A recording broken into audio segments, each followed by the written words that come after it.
Nah saudara, saya ajak yang duduk di sebelah sini boleh pindah ke sini. Karena kita akan melihat di papan tulis. Nah oke, silakan semuanya duduk kembali. Shalom. Oke, puji Tuhan. Yuk sama-sama duduk yang terbaik. Agak ke depan boleh supaya saudara bisa melihatnya. Baik, puji Tuhan. Saudara, kita bersyukur bahwa tema gereja kita tahun ini apa? Benar-benar muridku, benar-benar murid Kristus. Bilang kiri kanan, benar-benar murid Kristus. Benar-benar murid Kristus, ya, puji Tuhan. Saya tunggu semua boleh masuk, pemain musik semuanya. Oke, semua boleh di depan sini, ya.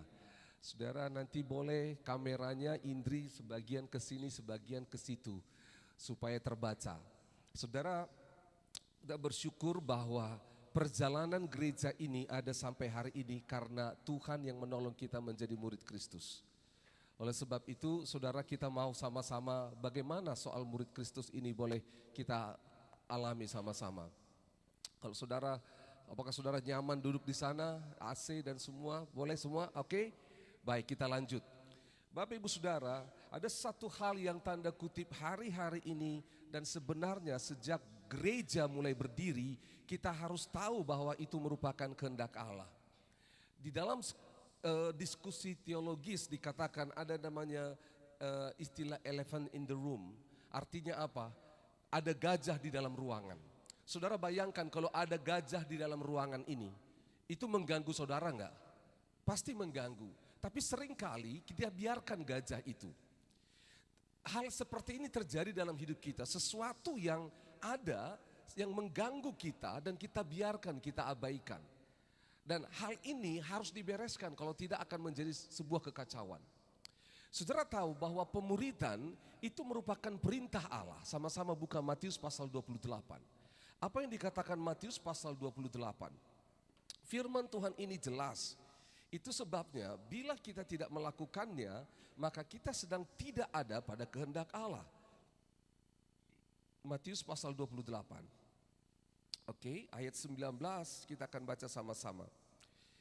Matius pasal 28 ayat 19 dikatakan, kita baca, mari bangkit berdiri sampai 20, kita baca 1, 2, mari bangkit berdiri semua.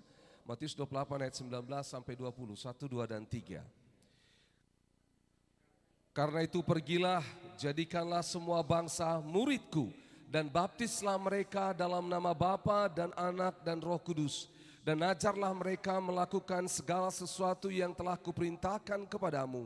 Dan ketahuilah, aku menyertai kamu senantiasa sampai kepada akhir zaman.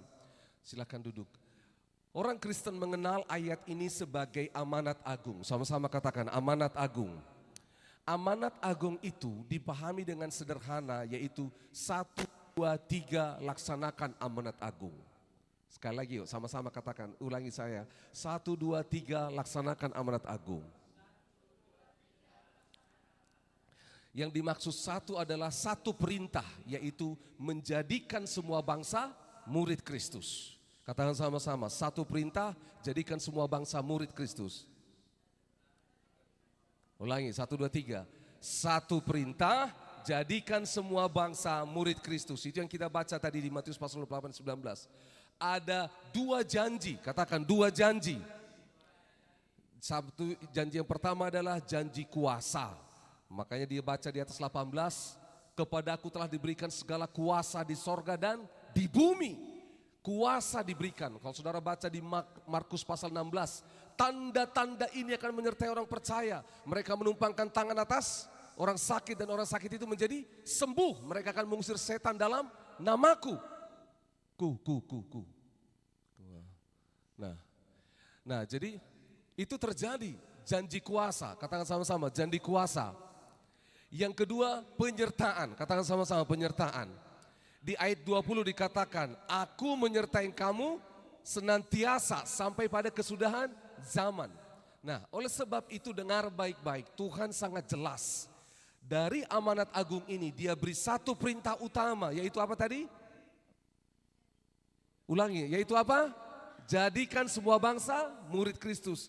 Ada 2 janji yang diberikan supaya perintah ini dikerjakan. Nah, janji apa San? Janji apa Excel? Janji apa Feril?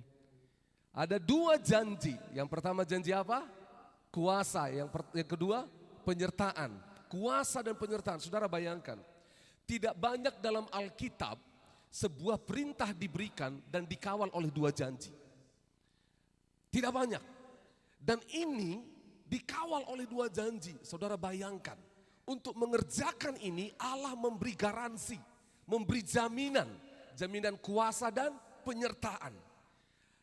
Karena apa? Karena ini merupakan amanat agung, perintah Allah yang penting. Inilah perintah Allah terakhir sebelum dia naik ke sorga. Dan saudara di mana-mana, saudara mungkin pernah mendengar istilah seseorang sebelum meninggal dia buat surat wasiat, betul? Itu merupakan hal terakhir yang sangat penting dalam hidupnya. Dia tulis dan dia kasih tahu. Yesus sebelum meninggalkan dunia ini, amanat agung merupakan perintah terakhir dia. Dan dengar baik-baik, saya stop dulu sebelum lanjut yang ketiga. Angkat kepala saudara. Orang Kristen bila gagal mengerti hal ini, maka seluruh perjalanan rohaninya akan buntu. Betul, akan stagnan. Bila orang Kristen gagal mengerti hal ini, maka dia nggak akan mengalami pertumbuhan rohani. Dia tidak akan mengalami perjalanan iman. Karena apa? Ini merupakan desain rencana Allah. Contoh, motor, mobil kita bisa bergerak, bahan bakunya apa? Bensin, Pertalite, Pertamax. Tapi itu kan motor saudara, betul? Mobil saudara. Hak saudara kan kalau mau isi air, bisa nggak diisi dengan air kelapa muda? Bisa, hak kita, betul? Tapi bisa jalan nggak? Nah sama, saudara itu hidup saudara. Tetapi hidupmu dalam kerohanian, pengiringan pada Tuhan nggak akan jalan kalau nggak sama dengan strateginya Tuhan. Dan kita bersyukur anak-anak kecil, anak-anak remaja ini dengar ini sejak hari ini. Kalau kalian mengerti ini sejak remaja, kalian akan lebih hebat dari orang tua kalian. Saya ngerti ini sudah besar, sudah tua. Artinya apa? Perjalanan hidupmu masih panjang dan kau melihat hal yang besar. Oleh sebab itu karena apa? Ini perintah Allah. Kalau kita, kira-kira kalau orang nggak lakukan perintah disebut sebagai apa? Pembangkang, apa lagi? Pemberontak, apa lagi? Orang yang tidak taat. Saudara bisa sebut semuanya. Dan kalau gereja nggak lakukan yang namanya pemuridan, berarti kita sedang ada pada posisi itu. Kita harus berani bicara pada diri kita. Tuhan, kami sedang melakukan ini. Ada gajah di dalam gereja ini, mengganggu kita, tapi kita nggak selesaikan. Pemuridan itu sesuatu yang harus dikerjakan dan kita nggak kerjakan, itu seperti gajah dalam ruangan. Itu sebabnya Matius 28 ayat 18 sampai 20, amanat agung kita kenal dengan apa tadi? 1, 2, 3 laksanakan amanat agung. Satu perintah utama yaitu apa? Jadikan semua bangsa murid Kristus. 2 janji yaitu apa? Kuasa dan penyertaan. Semua ikut, ayo semua. Kalau enggak saudara akan tersesat di jalan. Karena ini saudara akan tersesat di padang gurun nanti. Oke ya. Satu perintah utama yaitu apa?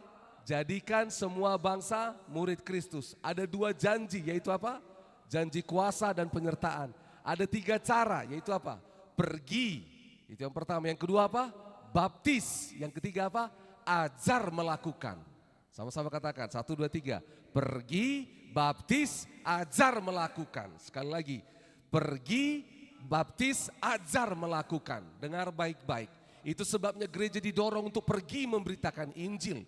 Itu sebabnya kita membaptis. Bukan soal doktrin gereja, tapi itu perkataan Yesus. Dan yang ketiga, dikatakan ajar melakukan. Sama-sama katakan, ajar melakukan. Kita seringkali diajar untuk mengerti, tidak melakukan. Sehingga akhirnya banyak orang Kristen tahu firman Tuhan tapi nggak ngerjakan. Kita sedang buat gajah dalam hidup kita, dalam ruangan kita. Saudara ini salah. Katakan sama-sama yuk, 1, 2. Pergi, baptis, ajar melakukan. Dengar baik-baik. Orang tua, orang-orang tua angkat tangan sama-sama. Oke, turunkan tangan. Saya tanya pada orang tua. Kalau anak saudara tidak lakukan perintahmu, bagaimana rasa hatimu? Bagaimana rasa hati kita? Sedih, bisa kecewa, bisa marah, betul? Dengar baik-baik. Tapi kita harus paham pula Mungkin anak kita belum diajar dengan baik. Betul? Makanya kita harus ajar. Dan ajar itu bukan hanya mengerti tapi melakukan. Katakan, bukan hanya mengerti tapi melakukan. Bapak Ibu Saudara yang ikut ibadah lewat online, dengar baik-baik. Kalau kita hanya mengerti, itu hanya di sini. Akhirnya apa? Kita menjadi seperti ahli Taurat, ahli Farisi yang banyak tahu tapi tidak berbuat. Kekristenan bukan dilihat dari seberapa pintar dia, tapi seberapa taat dia. Karena kekristenan itu berbicara tentang ketaatan kepada Kristus. Oke, kita ulangi lagi. Pemuridan itu merupakan perintah Allah yang ada di dalam amanat agung. Matius 28 ayat 18 sampai 20. Satu perintah utama yaitu apa? Jadikan semua bangsa murid Kristus. Dua janji yaitu apa? Kuasa dan penyertaan. Ada tiga cara yaitu apa? Pergi, baptis dan ajar. Saudara dengar baik-baik. Itu sebabnya engkau sekolah. Sekolah di mana? Pelita Kasih, sekolah di SMA negeri, sekolah di mana lagi, IPK, dimanapun. Itu sebabnya kita kerja, kuliah di mana-mana. Karena apa? Tempat itu Tuhan kirim kita untuk jadikan orang-orang di situ murid Kristus. Kerja di mana? Supaya Tuhan suruh kita. Karena itu perintah Tuhan. Itu sebabnya 2 minggu yang lalu Bang Leo khotbah. Itu bukannya perintah tapi panggilan Tuhan. Matius pasal 4, di Markus dan Lukas 9, bagaimana Yesus memanggil para murid. Dia panggil semua orang. Pertanyaannya adalah, waktu seseorang dipanggil dia dengar enggak? Nah itu, ada orang dengar tapi pura-pura tidak dengar. Dan nanti kita akan bahas itu, mengapa bisa terjadi. Dan kemarin juga minggu lalu Pak Jimmy bicara tentang apa? Identitas kita. Identitas kita sebagai murid Kristus itu dilabel dengan apa? Panggilan kita. Panggilan kita sebagai murid Kristus, identitas kita. Saudara punya identitas apapun. Sebagai suami, direktur, karyawan, bendahara, ibu rumah tangga. Tapi di atas semua identitas itu, kalau masuk dalam Alkitab, kita sebagai apa? Murid Kristus. Oleh sebab itu sebelum lanjut ke bawah ini, sampai di sini. Saya tanya sama saudara. Boleh enggak seorang Kristen tanpa menjadi seorang murid Kristus? Nah, pertanyaan jebakan ini. Saudara takut menjawabnya. Yang kedua, boleh enggak seorang murid Kristus tanpa menjadi Kristen? Kok dibeda-bedakan sih Pak? Ini jangan kami dibodoh-bodohin. Pak Leo kemarin khotbah. Sepanjang di dalam Alkitab Perjanjian Baru, kata Kristen hanya 3 kali dicatat. 2 di kitab Kisah Para Rasul dan 1 di kitab Petrus. Selebihnya itu paling banyak adalah murid dan pengikut Kristus. Tapi apa yang terjadi pada zaman dahulu, semua mereka sebelum kata Kristen muncul, sewaktu Yesus mereka faham sekali tentang murid. Murid adalah seorang yang mengabdikan diri kepada gurunya, yang mengikuti gurunya, yang belajar. Kalau dalam bahasa Inggris itu apprentice atau orang yang magang dengan gurunya. Orang yang seperti ikut training, melakukan apa yang dilakukan gurunya, itu yang dilakukan muridnya. Itulah murid. Itu sebabnya apa yang dilakukan oleh Petrus setelah Yesus pergi, seperti yang dilakukan oleh Yesus. Yesus buat mujizat, Petrus buat mujizat. Mengapa? Karena dia copy gurunya. Yesus berdoa, Petrus berdoa. Yesus berpuasa, Petrus berpuasa. Sekarang dengar baik-baik. Iman kita sedang kiblat kepada siapa? Siapa yang sedang kita tiru? Kalau kata Kristen itu kata dasarnya adalah Christ likeness. Christian itu artinya apa? Orang seperti Kristus. Jadi kalau saudara dikatakan Kristen adalah orang yang sama mengikuti Kristus. Nah sekarang cek hidup kita. Kalau kita berkata Kristen yang adalah murid Kristus, apakah kita sedang meneladani guru kita? Ngikutin dia enggak kita? Punya enggak kerinduan yang sama? Punya enggak hati yang sama? Kalau tidak, dengar baik-baik. Mungkin kekristenan kita salah. Mungkin kita sedang mengikut berhala yang lain. Bagaimana engkau mengelola waktumu? Bagaimana engkau mengelola keuanganmu? Bagaimana engkau mengelola emosimu? Apakah sesuai dengan kehendak Kristus? Kalau bukan, mungkin kita sedang mengikuti orang lain. Oke, kembali para orang tua. Kalau anak saudara bertingkah aneh di rumah, pasti papa mama bilang apa? Ngikut siapa dia ini? Betul? Siapa diikuti ini? Dari mana? Siapa ajar dia seperti ini? Betul? Saudara kan gitu, sama. Kalau hidup kekristenan kita agak aneh-aneh, akan ditanya. Pertama, dia di gereja mana itu? Diajar apa di gerejanya? Saudara dengar baik-baik. Itu sebabnya, kekristenan itu adalah sebuah perjalanan iman. Katakan perjalanan iman. Buka sama-sama kitab Kolose pasal 1. Kolose pasal 1. Kita mau supaya mengalami perjalanan iman menuju pada kesempurnaan Kristus. Kolose pasal 1 ayat yang ke-28. Mulai dari 27, maaf. Kolose pasal 1 ayat 27, 28, 29. Ayo sama-sama. Kolose 1 ayat 27, 28, 29. 1, 2, dan 3. Kepada mereka Allah mau memberitahukan apa? Betapa kaya dan mulianya rahasia itu di antara bangsa-bangsa lain. Yaitu apa? Kristus ada di tengah-tengah kamu. Kristus adalah pengharapan akan apa? Kemuliaan. 28. Dialah yang kami beritakan apabila tiap-tiap orang kami nasihati, tiap-tiap orang kami ajari dalam segala hikmat untuk memimpin tiap-tiap orang kepada apa? Kesempurnaan dalam Kristus. 29. Itulah yang kuusahakan dan kupergumulkan dengan segala tenaga sesuai dengan kuasanya yang bekerja dengan kuat di dalam aku. Saudara dengar, inilah yang kami pergumulkan.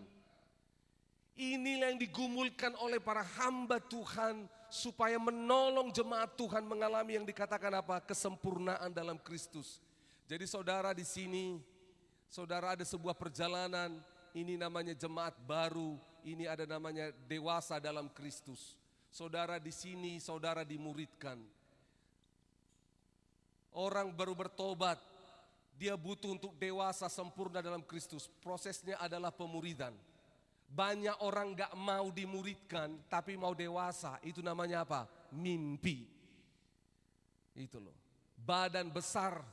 Pernah lihat ada orang badan besar tetapi perilaku hidupnya, bicaranya semuanya seperti anak-anak. Saudara akan lihat dan saudara akan ketawa, lucu.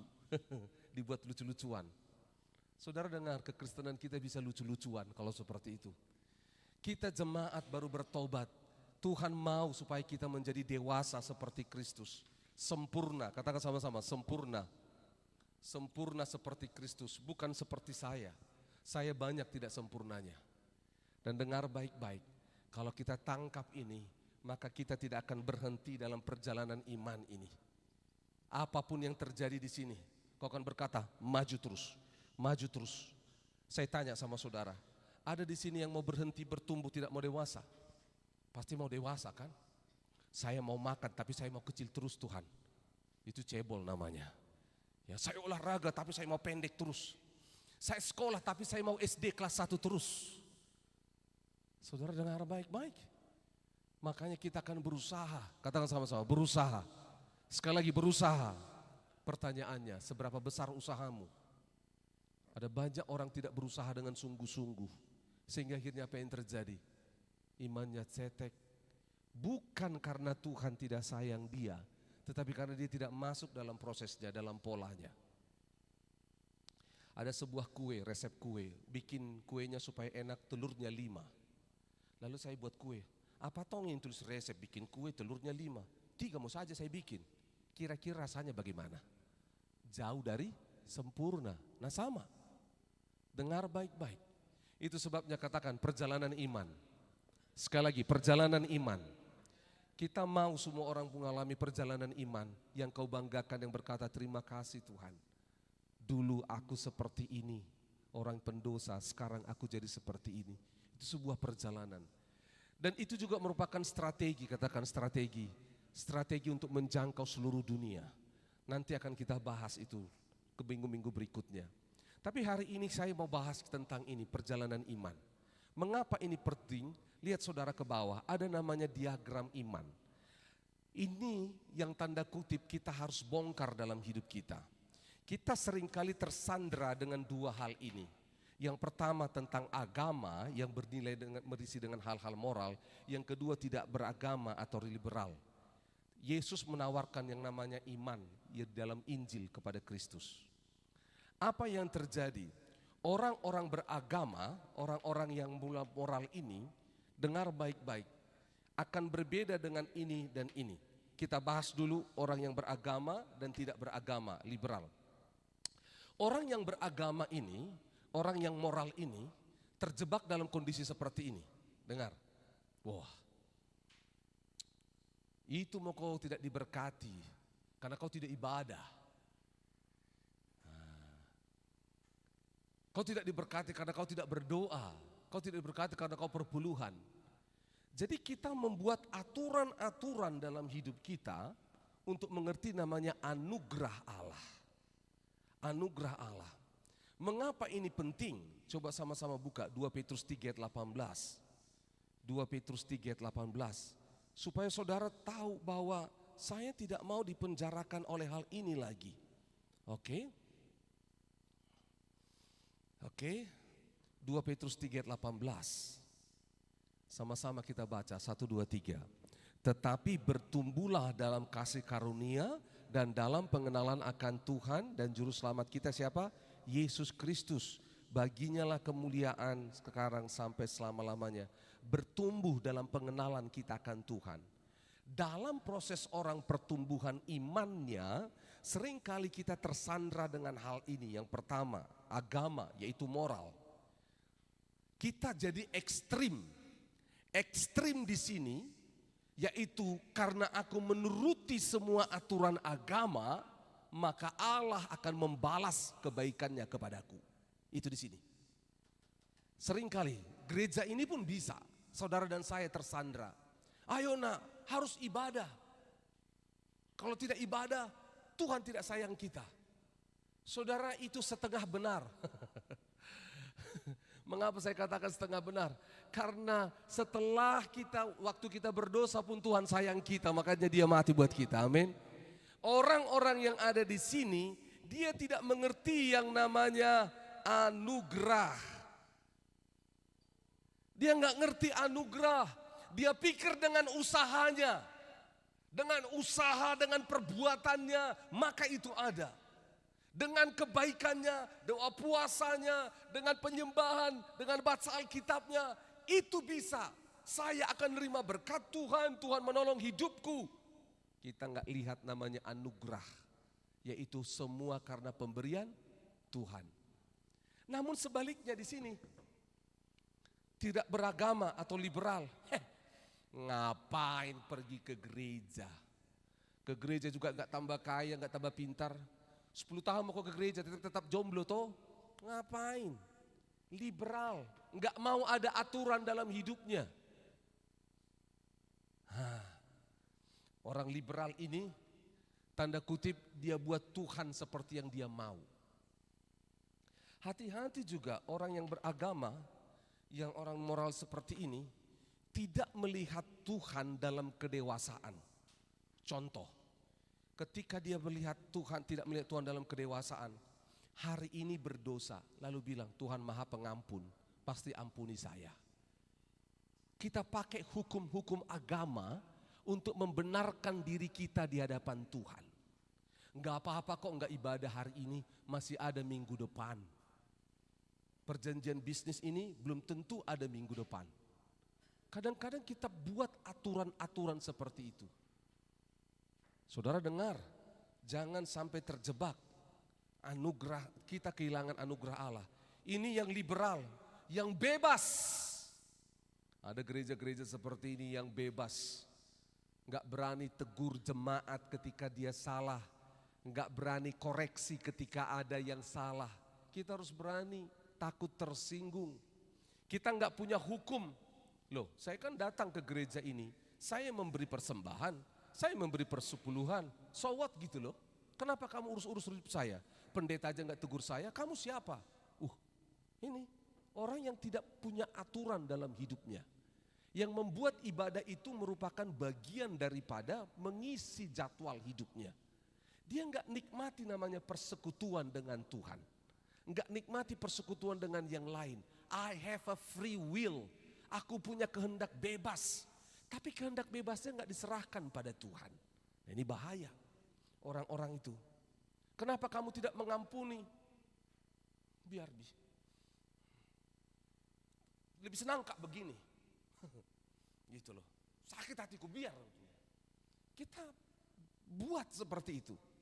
Itu kehendak bebas kita. Gitu loh. Biar tetap melayani Tuhan walau seperti ini. Saudara dengar baik-baik.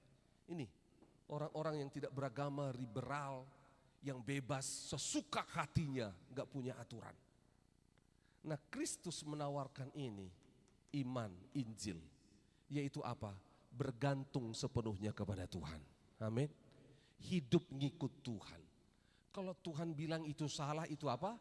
Salah. Mau kehendakmu bilang itu gak salah, tetap kita salah. Mau kita suka nggak suka, tapi kalau Tuhan bilang itu tidak baik, tetap tidak baik. Bergantung sama Tuhan. Tuhan kau mau apa Tuhan? Ini kita mau belajar hidup seperti ini. Bukan yang dua ini. Bukan. Kita berdoa, memuji, menyembah Tuhan, bukan supaya Tuhan memberkati. Tetapi kita lakukan itu sebagai bagian daripada hidup bersama dengan Tuhan. Bukan syarat untuk hidup bersama dengan Tuhan, tetapi menjadi ciri kehidupan bersama dengan Tuhan. Contoh begini, istri saya tanggal 14, orang bilang Valentine, tapi di situ waktu coblos mencoblos. Nah, tanggal 5 Februari ulang tahun pernikahan kami. Waktu ulang tahun pernikahan, saya kasih dia coklat. Saya kasih dia coklat, tapi ada hidden motives, ada motif terselubung di belakangnya. Yaitu apa? Saya sudah banyak melayani Tuhan dan pekerjaan sibuk. Tinggalkan istri, tinggalkan anak, tinggalkan pelayanan. Supaya istri saya tidak marah-marah, saya kasih coklat Silver Queen yang 1 kilo. Ini mama 1 meter coklatnya. Saudara dengar baik-baik. Jadi seakan-akan apa? Saya mengasihi, tanda kutip saya kasih coklat itu supaya istri saya mengasihi saya. Itu model seperti ini. Nyogok Tuhan. Yang Tuhan mau adalah aku gak punya motif selain sayang sama mama. Ini coklat isinya bukan kacang hijau mama. Almond isinya. Ini coklat hanya bisa dimakan. Ini coklat melambangkan, semua kita ngomong bukan karena saya mau meminta sesuatu, karena cinta, karena kasih. Sama-sama katakan karena cinta, karena kasih. Ini yang Tuhan mau, saudara beribadah bukan karena mau diabsen. Saudara melayani Tuhan di depan ini bukan supaya tampil di Facebook. Bukan, tapi karena apa? Cinta kasih kepada Tuhan. Ini cinta kasih gak ada kursnya. Kalau ini saudara akan hitung-hitungan. Kalau ini adalah Tuhan aku sudah melayani, sekarang kau harus memberkati. Kalau ini, wani piro Tuhan baru aku melayani. Kalau ini, mau dibayar tidak dibayar, cukup cinta Tuhan Yesus bagiku. Ini dia. Saudara dengar baik-baik, inilah yang dibangun oleh Yesus dalam diri murid-muridnya. Ayo kau punya iman, aku berikan Injil kepadamu. Injil kerajaan Allah bukan hanya menolong kita untuk masuk sorga, tetapi Injil kerajaan Allah adalah benih yang jatuh di hati kita supaya bertumbuh, terus menghasilkan buah, dewasa, sempurna dalam Kristus. Gereja kita gagal karena benih namanya Injil kerajaan sorga hanya untuk selamat. Itu sebabnya aku terima Yesus sebagai Tuhan Juru Selamat, cukup, that's it, sudah. No. Saudara dengar baik-baik, masuk sorga itu karya Allah dalam diri kita, nanti kita terima. Tetapi menikmati Allah di dunia ini butuh pertumbuhan iman. Banyak orang stagnan dalam pertumbuhan imannya karena apa? Hanya lihat Allah itu tentang sorga. nanti mau mati PDH baru bertobat. No, no, no. Kita harus sama-sama ikut dengan Tuhan perlahan-lahan terus. Mau ada yang ngejek, ngolok dan segala macam, gak apa-apa. Itu harga yang harus dibayar. Katakan harga yang harus dibayar. Bukankah Yesus berkata, barang siapa mau mengikut aku, hendaklah dia apa? Menyangkal diri, terus mikul salibnya kapan? Tiap tahun. Betul?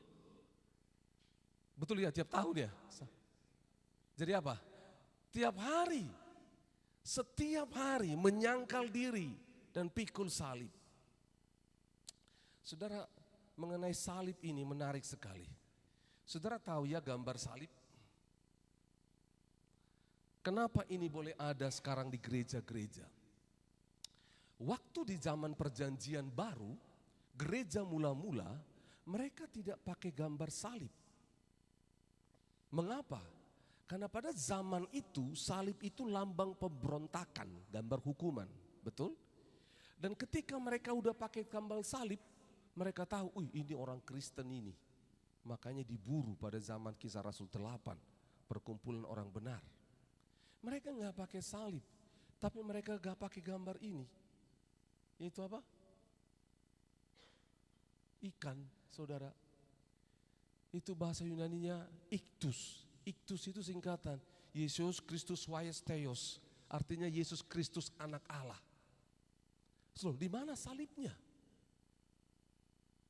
Salibnya mereka pakai dalam hidup mereka, dipikul tiap hari. Kalau kita kan pakai salib tapi nggak pernah pikul salib, makanya hidupnya silap. Oleh sebab itu dengar baik-baik, kita mau Injil yang membuat kita dewasa. Katakan Injil yang membuatku dewasa. Oleh sebab itu kita harus revisi doa lahir baru kita. Jangan hanya terima Yesus untuk masuk sorga, tapi berdoalah, Tuhan beri aku pertumbuhan iman, pertumbuhan rohani. Ini kemungkinan menjadi sebuah kesalahan bagi gereja, hanya menerima keselamatan tetapi tidak bertumbuh dalam keselamatan. Karena Injil itu mengacu kepada dua hal. Satu yang namanya penyelamatan dari dosa, yang kedua namanya pengudusan untuk kita hidup sama dengan Allah. Dua-dua ini harus berjalan, selamat dan dikuduskan tiap hari. Karena tiap hari kita bisa berdosa, berdosa dengan pilihan-pilihan yang ada di sekitar kita. Saya juga bisa berdosa tanpa saudara ketahui. Berdosa dengan hati, dengan mata, dengan pikiran. Saudara nggak lihat. Itu sebabnya dengar baik-baik. Injil yang ditawarkan oleh Tuhan ini bukan hanya pintu untuk masuk sorga, tetapi Injil itu adalah sebuah perjalanan iman untuk menjadi sama seperti Kristus. Itu sebabnya Yesus ketika dia hidup di muka bumi ini, dari ribuan orang yang mendengarkan dia, dari ribuan orang yang melihat mujizat yang dia lakukan, saudara, sampai pada akhir hidupnya ada 12 murid bersama dengan dia dan para pengikut lainnya. Enggak sampai ribuan, saudara. Mengapa bisa terjadi? Karena banyak orang hanya melihat mujizat tapi mereka tidak mengalami perjalanan iman. Itu sebabnya saudara, kita mau dibaharui. Katakan dibaharui.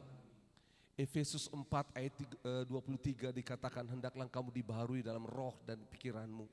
Nah saudara, ini diagram pembaharuan.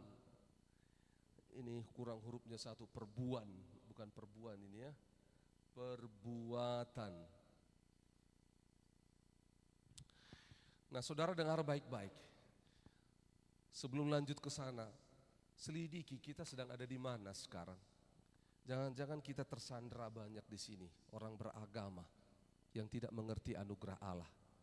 Atau di sini menggampangkan segala sesuatu. Enggak perlu doa.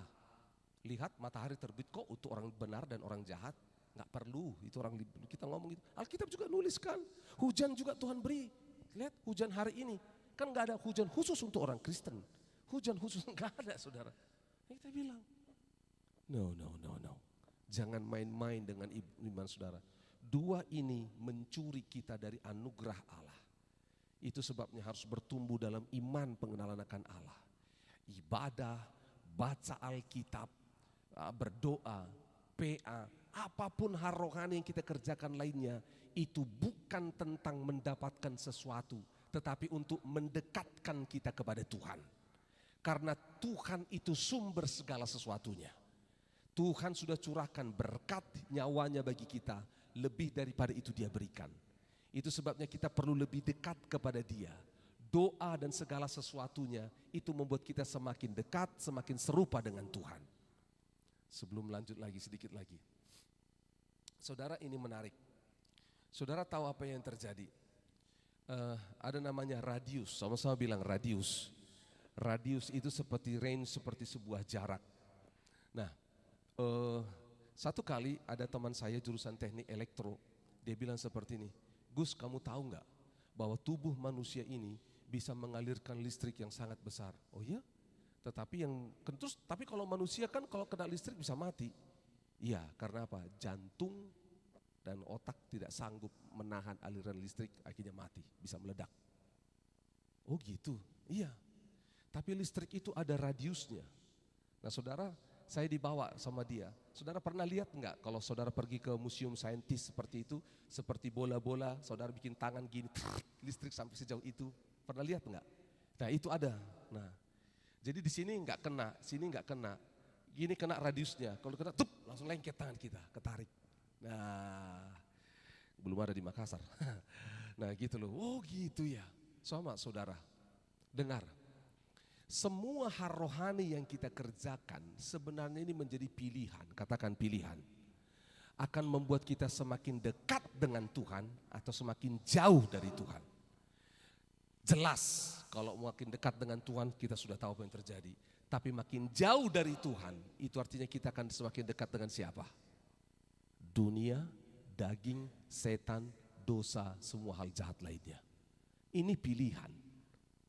Pilihlah yang benar. Pilihlah yang baik. Pilih yang benar, pilih yang baik. Katakan sama-sama, pilih yang benar, pilih yang baik. Nah, nih diagram. Nah, saudara dengar baik-baik. Ada orang belajar itu, dia belajar sesuatu, dia ciri khas orang yang mengandalkan perbuatan. Gitu loh. Nah ya, nanti kita akan buat lebih detail. Coba lihat. Kita menghampiri Allah melihat Alkitab. Oke? Sama-sama katakan melihat firman Allah. Waktu melihat firman Allah, apa kecenderungan kita? Yang pertama, apakah ini kecenderungan kita? Saya mau ngerti firman Tuhan. Yang kedua, apakah kecenderungannya? Enggak peduli mengerti atau tidak, yang penting lakukan. Atau model seperti ini. Firman Tuhan terus merema dulu dalam hidupku. Wah, gitu loh. Saudara, ada orang seperti ini pola pembelajarannya. Yaitu orang yang tanda kutip belajar dengan pengertian, otaknya dulu disentuh. Gitu loh. Orang seperti ini orang yang detail, gitu loh. Saya perlu tahu dulu, benar nggak itu diajar? Benar nggak? Jadi selidiki terus. Curiga dari negatif menjadi positif, bagus. Belajar terus. Tetapi kalau dia terus hanya dalam pengertian, kadang dia gagal untuk berbuat. Karena apa? Terus mencari dan mencari. Tapi masalah juga kalau hanya perbuatan, berbuat tetapi nggak punya pengertian yang benar. Akhirnya apa? Salah-salah terus. Gitu loh. Salah-salah. Karena apa?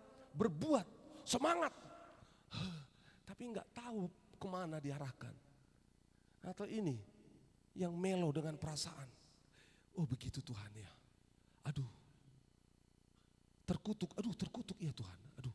Jadi takut, gak bisa bikin apa-apa. Saudara dengar baik-baik. Coba cek diri saudara. Saudara itu model bagaimana? Model yang belajar dengan mengerti, yang pertama tahapnya. Atau perbuatan, atau perasaan. Semua kita belajarnya itu pasti ada di sini. Saudara bisa tahu itu, apalagi suami istri. Istrimu itu main perasaan, suamimu main apa di pengertian. Saudara boleh tahu. Anak kita juga, di gereja ini juga. Saudara boleh tahu di mana saya. Contoh sederhana. Kalau saya khotbah di sini, apakah itu menyentuh hatimu, menyentuh perasaanmu, atau membuat kau semangat, hai saya harus bikin ini. Semua saudara beda. Semua saudara beda, nggak bisa disamakan. Nggak bisa disamakan. Makanya lihat ya sebelum lanjut yang terakhir. Waktu kita nyembah Tuhan, ada orang sudah nangis-nangis. Karena disentuh Tuhan apa? Perasaannya. Lalu orang yang pengertian, halah gitu aja nangis. Gitu loh. Kalau yang perbuatan ini, kenapa aku tidak mengalami ya? Aku harus buat apa supaya mengalami? Aku semakin berdoa dulu, menyembah Tuhan dulu, bahasa roh dulu. Saudara lihat, itu kita model kita. Saudara yang mana ini? Gitu loh. Bukan yang satu lebih baik daripada yang lain. Tetapi kalau kita repot dengan ini, maka kita akan jadi ekstremis. Kita nggak mau jadi ekstremis, dan itu bahaya. Makanya Allah tidak mendesain kita untuk bicara ini, dan ini. Tapi desain kita untuk bicara soal apa? Hati. Makanya Allah tidak menulis yang namanya aturan itu lagi di loh-loh batu. Tetapi ditulis di hati manusia. Perasaan beda dengan hati. Hati ini merupakan pusat kehidupan. Perasaan itu jiwa manusia. Hati ini pusat kehidupan. Ada banyak hal yang berbicara tentang hati. Matius 9 ayat 4 berkata bahwa hati itu bisa berpikir.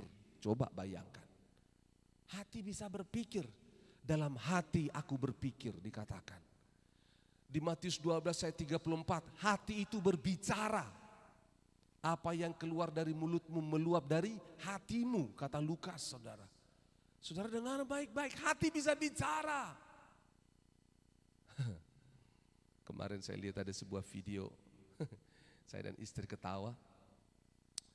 Sebenarnya partainya mendukung nomor X. Tapi waktu dia berikan kata sambutan, dia sebut kita harus mendukung Y. Jadi hati berbicara keluar dari mulut. Hati bisa bicara. Juga hati itu percaya. Bukan pikiran, hati itu percaya. Roma pasal 10, dengan hati orang apa? Percaya. Kenapa kita bisa bimbang? Bimbang itu ada di dalam pikiran. Percaya itu di hati. Itu sebabnya Allah concern dengan hati manusia. Hati itu juga adalah tempat di mana Allah menyatakan moral, yang standar moral Allah itu diletakkan dalam hati manusia. Bukan di pikiran. Hati itu juga dikatakan di kitab Matius pasal 12, bagaimana hati itu mereka-reka, hati berencana. Di sini dia, di hatinya. Di hatinya. Makanya kita perlu namanya ini predisposisi hati. Contoh ya, maksudnya predisposisi itu begini. Oke, ikut saya sama-sama. Pre itu artinya sebelum. Sebelum saudara memutuskan sesuatu. Kalau seseorang saudara sukai, saudara sukai ya. Saudara akan puji dia, betul? Kalau dia salah, saudara akan bilang apa? Semua manusia juga punya kesalahan. Sepintar-pintar tupai melompat pasti akan jatuh juga, gak apa-apa. Karena kita apa? Kita suka dia, itu predisposisi. Atau ketika predisposisi saudara tidak suka dia. Waktu dia berbuat baik, pencitraan. Pasti ada maunya. Karena apa? Di hati kita udah salah duluan. Terus tiba-tiba dia berbuat salah. Tuh kan, ku bilang juga, memang dia itu pendosa dia itu. Saudara kita begitu. Contoh, angkat kepala saudara. Kalau saudara lihat gereja ini sudah salah, memang. Iya. Masuk, apa sih musiknya salah. Apa itu singernya? Suaranya false. Semuanya. Kita akan kritik. Karena predisposisi kita udah salah. Tapi ketika predisposisimu benar, baik, kau datang, waktu singernya salah, luar biasa. Dia berani dari false menjadi tidak false. Dia berani terus tetap mencoba, gasken. Saudara akan bilang seperti itu. Karena apa? Predisposisi hati kita. Jadi sama, kalau saudara datang beribadah hari ini, saudara malas-malas, predisposisimu negatif, sudah itu akan terjadi. Tapi kalau engkau datang ibadah, dalam ibadah aku akan mengalami lawatan Tuhan. Dalam ibadah nanti aku mengalami kesegaran daripada Tuhan. Itu terjadi. Adapun yang salah-salah, Tuhan aku fokus kepadamu. Bukan fokus pada singersnya, bukan fokus pada WL-nya, bukan fokus pada pengkhotbahnya. Aku fokus pada konsumsinya Tuhan. Saudara, itu kan kau bangun. Contoh predisposisi, kalau kau lihat anakmu, memang kau. Sudah, apapun yang baik dia lakukan, kita udah negatif. Enggak akan pernah baik dia. Tapi lihat, sekalipun dia negatif, predisposisimu, gak apa-apa nak, yuk kita buat lagi. Tadi malam Kava cuci piring. Tang, pecah piring. Udah selesai, papa, gak apa-apa nak, gak luka, enggak. Taruh aja di bawah, sudah selesai dia cuci piring yang lain sudah. Dia masuk ke kamar, mama, pecahkan piringnya mama. Oh gak apa-apa nak. Coba predisposisinya negatif. Memang kau, anak siapa ini? Dengar baik-baik. Itu sebabnya kita perlu belajar soal hati. Yang terakhir, saudara tahu perumpamaan ketika Yesus berkata, dia memberikan perumpamaan seorang penabur yang menabur di 4 tanah. Yaitu apa? Tanah yang berbatu-batu, terus pinggir jalan, semak duri, dan tanah yang subur. Tanah yang berbatu-batu, apa yang terjadi?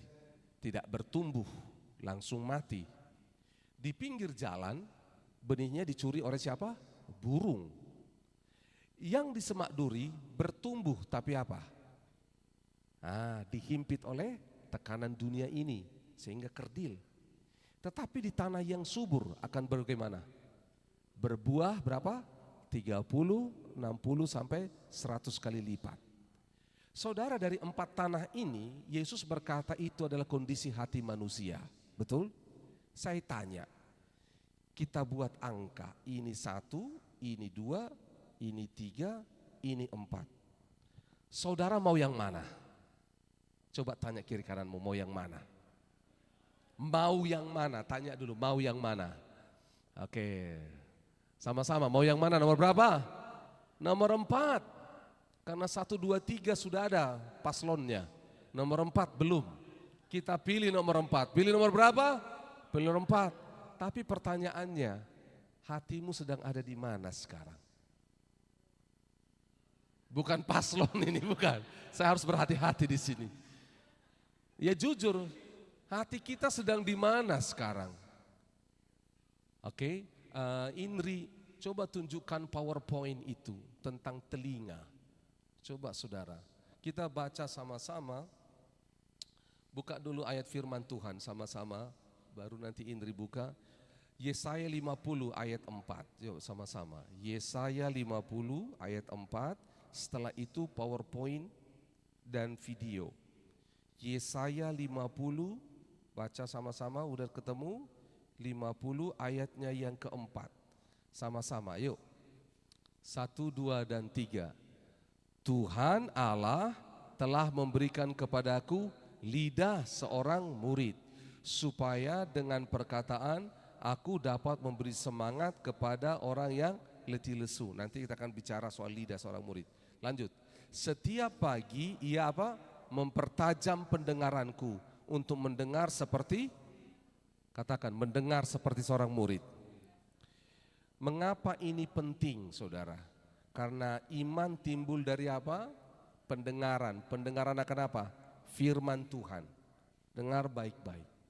Makanya dikatakan setiap pagi dia mempertajam apa? Telinga. Jadi saya nggak tahu seberapa banyak kotoran telinga, saudara. Cotton bud seberapa banyak membersihkan.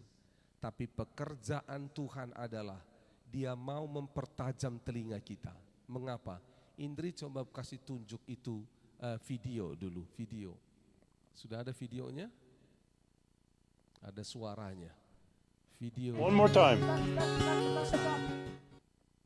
Jadi ini video yang tanda One more time. seorang gembala memanggil yang namanya dombanya. Domba itu rabun, saudara. Jadi ada orang-orang berusaha memanggil domba itu.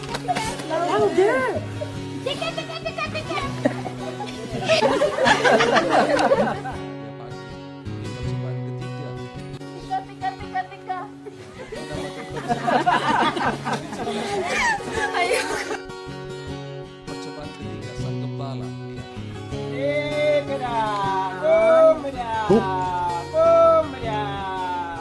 Look at them, look at them. Isn't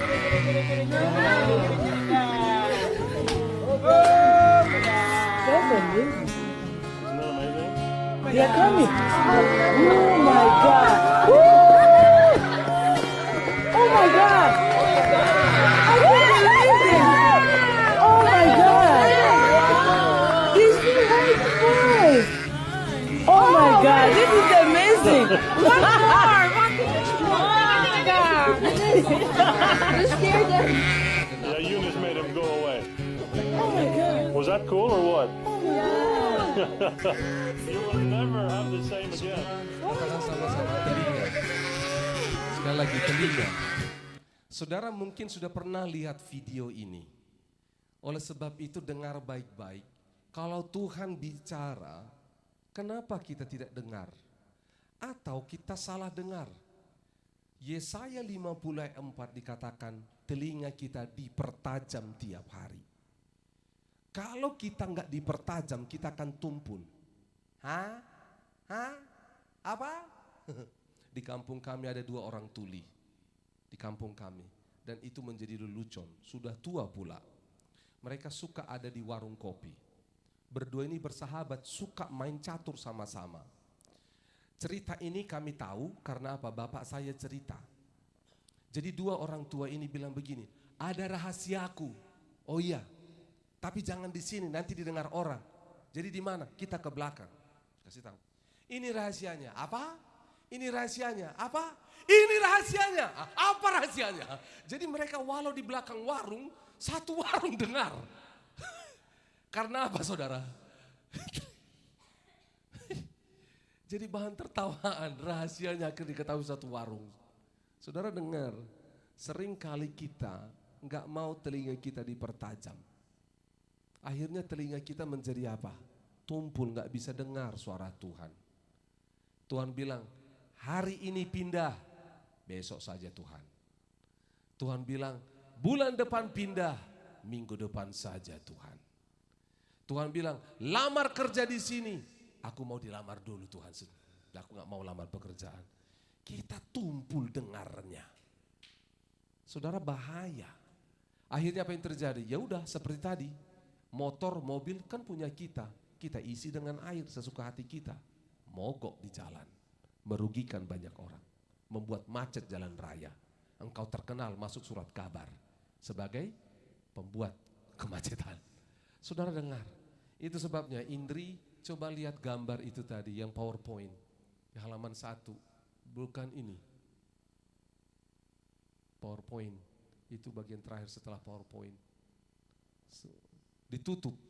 Kenapa ditutup? Oh Tuhan Yesus. Itu dia makanya. Lain kali harus perhatikan. Saudara dengar baik-baik. Lihat ke depan telinga ini. Telinga ini, satu telinga kiri, satu telinga kanan. Kalau telinga ini disatukan, saudara tahu jadi gambar apa? Coba bayangkan. Coba googling di situ Indri. 2 telinga kalau disatukan jadi gambar apa?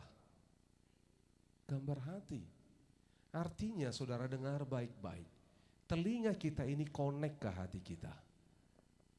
Susah jadi murid Tuhan kalau telinga dan hatimu gak connect.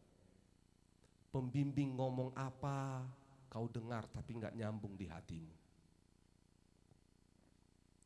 Ngomong apa, terserah deh. Gitu loh. Masuk telinga kiri, keluar telinga kanan kata orang. Ini jangankan masuk, itu sudah masuk saudara. Ini masuk, langsung belok dia manuver. Saudara dengar baik-baik. Makanya banyak orang gak bertumbuh secara iman. Karena apa? Gak dengar, gak masuk di hatinya, gak mengubah seluruh hidupnya. Itu sebabnya banyak orang datang di gereja, hanya dengar firman Tuhan, tapi gak sampai dalam hati, dan itu gak menggerakkan hidupnya untuk berubah. Tuhan gak mau seperti itu. Tuhan mau kita mendengar dia, telinga ini dikuduskan, mendengar Tuhan.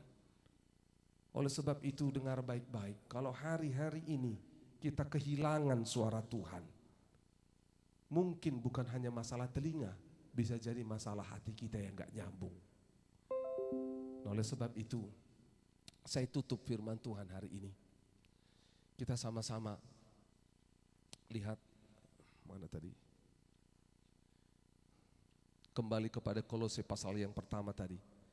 Kolose pasal 1 ayat 27 dan 28.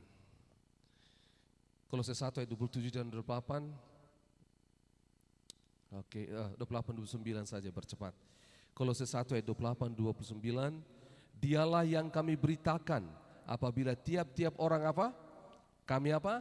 Nasihati. Katakan sama-sama, nasihati. Kalau nasihat itu masuk lewat mana? Lewat telinga sampai ke dalam hati. Tiap-tiap orang kami ajari dengan segala hikmat. Dengar dengan hikmat, dengar masuk di telinga. Untuk memimpin tiap-tiap orang kepada apa? Kesempurnaan Kristus. Dengar baik-baik. Kita butuh nasihat, kita butuh mendengar nasihat, kita butuh diajari dalam segala hikmat, kita butuh diberi hati yang dipimpin untuk menjadi sempurna seperti Kristus. Lanjut, para pembimbing, dengar. Inilah yang kuusahakan dan pergumulkan dengan segala tenaga. Kita gumulkan. Susah memang ini anak PA. Ini anak PA kayaknya domba berbulu serigala atau sebaliknya. Serigala berbulu domba. Ini anak PA aku, abang gak tahu. Suka lari-lari dia. Ikat sudah. Ini anak PA, dengar baik-baik. Makanya ini harus dua-dua sama-sama. Supaya pemuritan berjalan dengan baik. Sebagai anak yang dibimbing, kita beri telinga untuk mendengar nasihat. Kita beri otak kita untuk dibelajarkan hikmat Tuhan. Kita beri hati kita untuk dipimpin. Kerjakan ini sebagai orang yang dibimbing, dibina. Dan ketika kau lakukan itu, maka pembimbingmu ketika dia berusaha, dia bergumul, melatih, mendewasakan engkau menjadi sempurna seperti Kristus, itu akan lebih mudah jalannya. Tetapi kalau anak PA susah diajar, susah dilatih, susah untuk taat, maka apa yang terjadi? Itu pembimbing setengah mati dan berkata, bang, ada anak PA lain enggak? Itu bukan domba, terus itu kambing jadi-jadian kayaknya. Kita marah, anak PA kita kecewa. Oleh sebab itu dengar baik-baik pada pembimbing yang terakhir. Jangan andalkan kekuatan kita karena katakan digumulkan, diusahakan sesuai dengan apa? Kuasa Kristus yang bekerja dalam aku. Dengar para pembimbing, ada kuasa Kristus yang memperlengkapi saudara. Nah, oleh sebab itu kasih gambar terakhir retreat pemuridan. Habis ini pemain musik boleh maju. Retreat pemuridan, boleh kasih gambarnya. Mana gambarnya? Bulan depan kita akan ada retreat pemuridan. Saudara dengar baik-baik, kita sudah belajar bahwa pemuridan itu merupakan tracknya Tuhan. Bulan depan kita akan ada retreat pemuridan untuk akselerasi amanat agung. Supaya kita menjadi murid Kristus yang bertumbuh dan berbuah bagi kerajaan Allah. Siapa pesertanya? Enggak semua jemaat. Maaf, ini tahap pertama, yaitu apa? Semua jemaat yang sudah PA, baik pembimbing maupun anak PA. Saya dorong semua ikut. Kita belajar sama-sama, kita nyamakan persepsi. Apakah ada yang kurang, ada yang salah. Di dalam pemuritan kita memakai buku BDK 1, 2, dan 3. Dan sampai nanti ada PK, Pekerja Kristus, sampai 5 modul. Di setiap selesai BDK 1 harusnya ada retreat. Selesai BDK 2 ada retreat, BDK 3 ada retreat. Mengapa? Untuk kita diakselerasi. Untuk kita boleh menemukan hal-hal yang kurang, kita boleh dimaksimalkan. Kapan? Rencananya bulan depan, 8 Februari, itu waktu libur Isra Miraj. Kita lakukan. Yang kedua dilakukan 2 hari, Sabtu 10 Februari, memang itu libur Imlek. Saya tahu saudara yang Imlek, mungkin sore lah datang kunjungan Imleknya. Saya juga Imlek. tapi sore hari. Fam Kutio. Jadi saya juga Imlek. Nah ya, setiap hari 3 sesi, jam 9 sampai jam 3. Yuk 3 sesi, belajar sama-sama.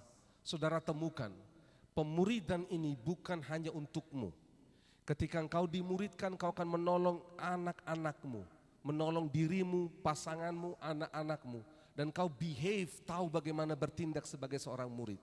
Hal-hal firman Tuhan yang tidak kita pahami dalam pemuridan itu, kita gali di situ. Itu sebabnya, saya juga saudara, itu dilakukan di sini, di GSP. Lain kali kita lakukan di tempat lain. Oleh sebab itu saya berharap retreat pemuridan tahap 1 ini, ketika saudara dilatih, saudara akan menolong jemaat yang lain. Sehingga akhirnya apa? Strategi untuk menjangkau dunia melalui pemuridan itu bisa dilakukan di gereja ini. Amin. Nah, pendaftaran biayanya gratis, tapi harus mendaftar. Kenapa? Karena gereja akan menyiapkan makanan dan juga tools, modul yang harus saudara pelajari sama-sama.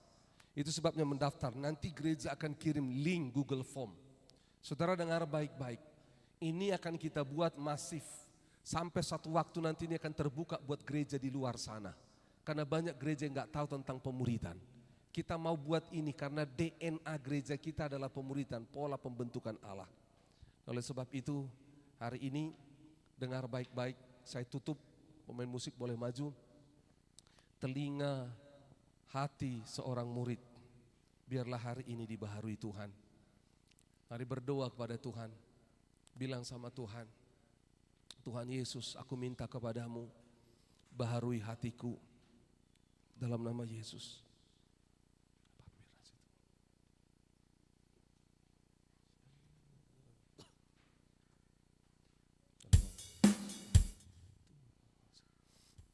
Tuhan Yesus, kami berdoa bersama-sama.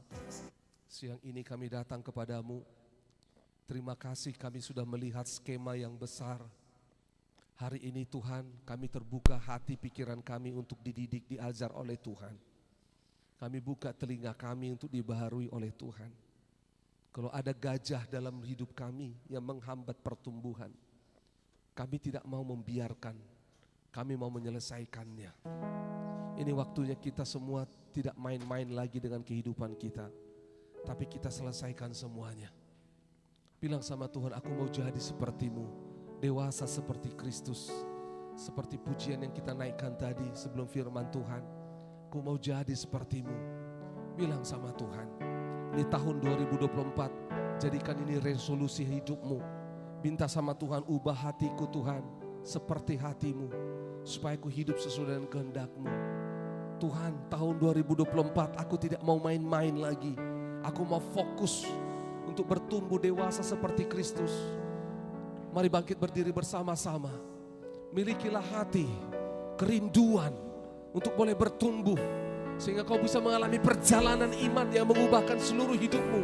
Dan semua orang-orang yang bersama dengan engkau. Karena Kristus nyata di dalam kita. Terima kasih Tuhan. Ini doa kami Bapa. Haleluya. Ubah hatiku, ubah hatiku seputih hatimu, setulus salibmu,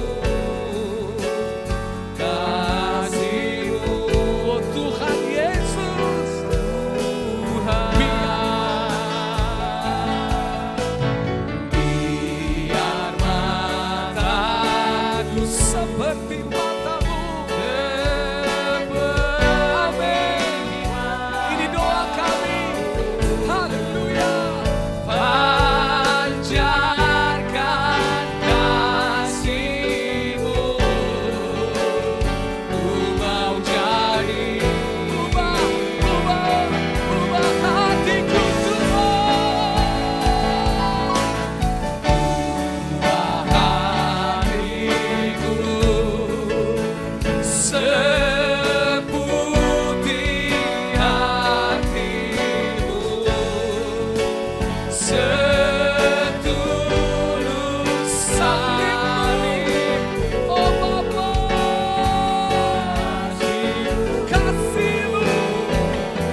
bagi dia.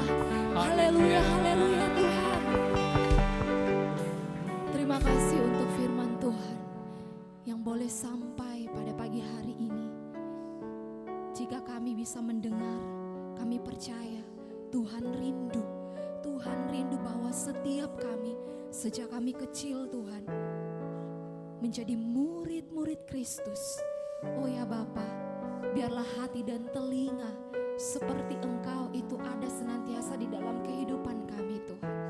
Bimbing setiap kami, pimpin setiap kami Tuhan, untuk menjalani kehidupan ini, agar semakin hari Engkau dapati, kami seperti dan serupa Engkau. Terima kasih untuk hamba-Mu, Pendeta Agus Tuhan, terus berkati hidupnya dengan kuasa ilahi, dengan tanda-tanda ilahi Tuhan. Sertai kehidupannya Bapa, bersama dengan keluarganya, biarlah semakin terus menyatakan kebesaran Tuhan di muka bumi ini, di tengah-tengah pelayanan jemaat. Terima kasih ya Bapa, di dalam nama Yesus kami sudah berdoa. Amin. Silakan duduk kembali. Kita akan mendengarkan warta sepekan.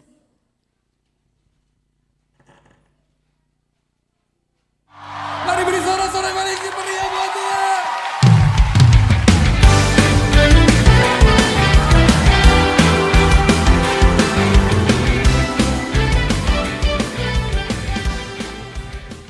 Shalom jemaat Tuhan. Bersama saya Feril, Saya Kava. kami akan menyampaikan news GKKD Makassar.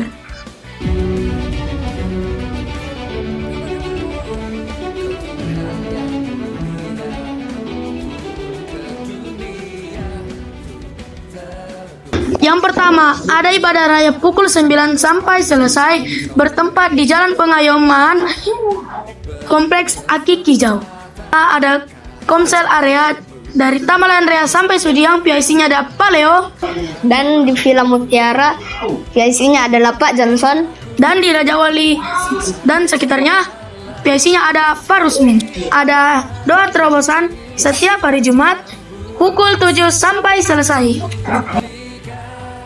Dan juga selamat datang buat Bapak Ibu yang baru pertama kali hadir di tempat ini. Tuhan Yesus memberkati. Demikianlah news GKKD Makassar. Untuk info lebih lanjut, cek nomor yang ada di bawah ini. Selamat hari Minggu, Tuhan Yesus memberkati. Ya, terima kasih host Feril dan Kava. Luar biasa.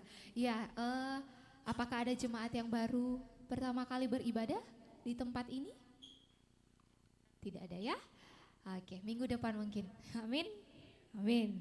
Ya, saya tambahkan untuk pemberian persembahan, baik itu persembahan syukur, persembahan persepuluhan, persembahan gedung, bisa diberikan di pundi persembahan yang nanti diedarkan ataupun ditransfer ya melalui nomor rekening, tidak ada ya di atas. Oke, kemudian ya kita akan masuk di dalam doa syafaat. Tim multimedia boleh dibantu tampilkan untuk pokok doa.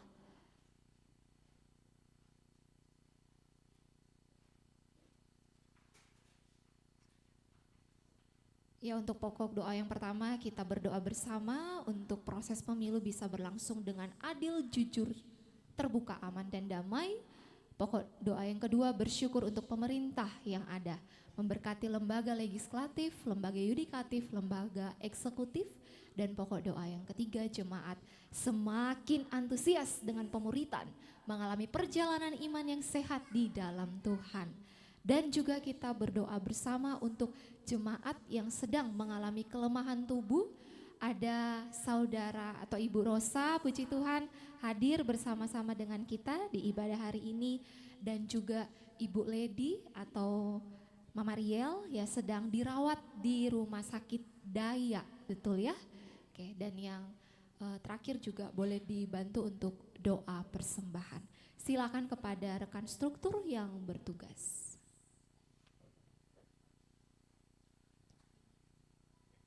Ya, mari kita bersatu hati, kita akan berdoa bersyafaat bersama-sama. Mari kita berdoa.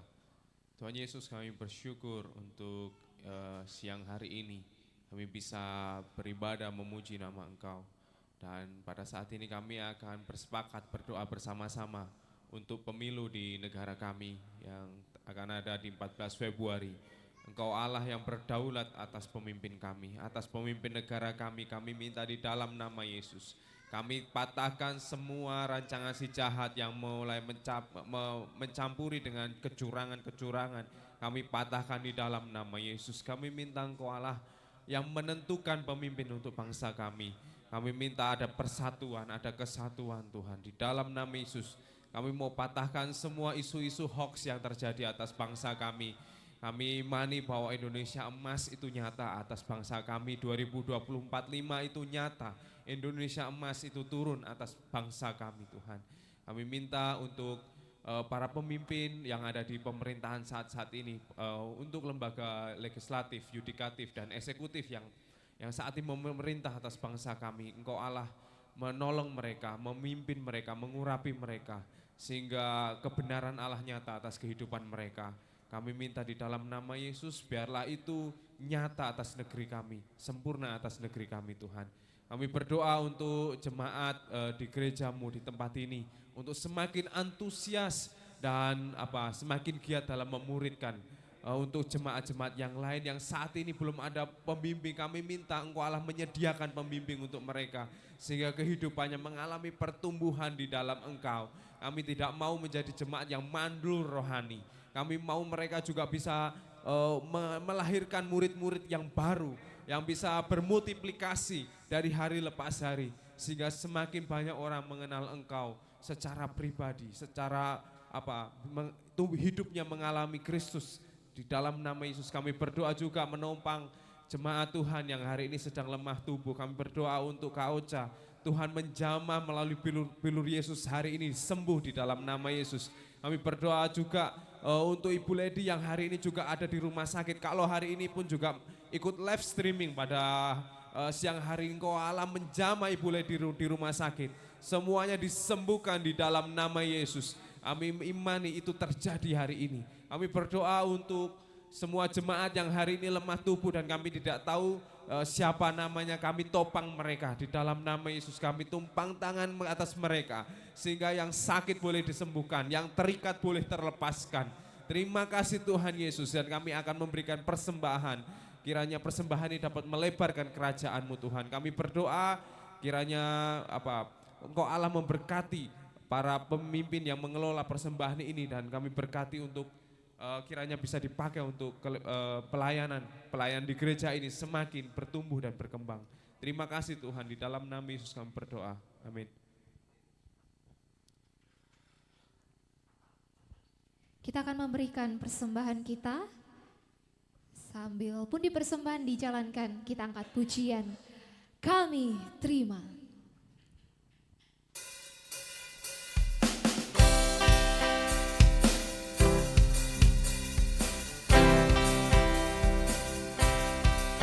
Bagi jemaat Tuhan yang sudah memberikan persembahan, boleh bangkit berdiri.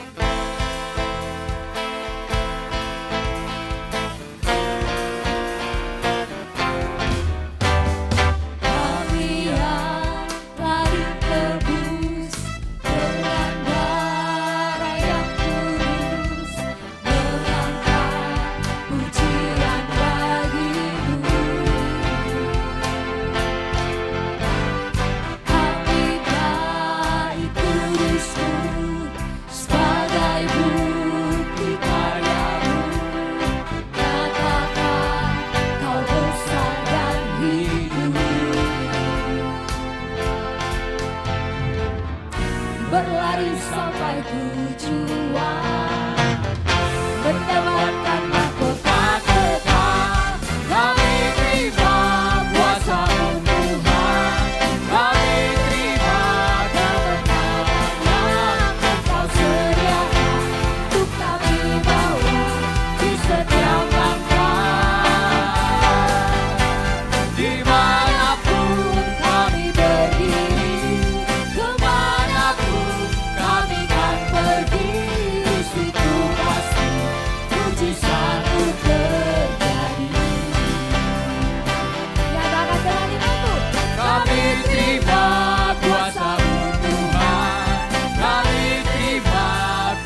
setiap langkah.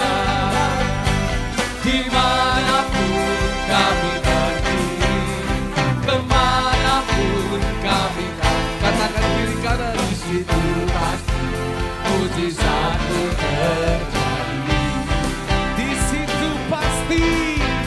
Di situ pasti mujizat terjadi. Sekali lagi katakan kiri kananmu. Di situ pasti mujizat terjadi. Itu pasti Kami percaya Tuhan. mujizat terjadi. Tepuk tangan buat Tuhan Yesus. Kita berdoa. Bapa, kami bersyukur kami bisa mengakhiri ibadah hari ini karena pertolongan Tuhan. Biarlah rasa haus dan lapar akan Tuhan terus terpelihara dalam hidup kami. Karena kami rindu untuk hidup seperti Engkau. Terima kasih Tuhan, kami menyerahkan jemaat-Mu sepanjang minggu ini dalam tangan-Mu.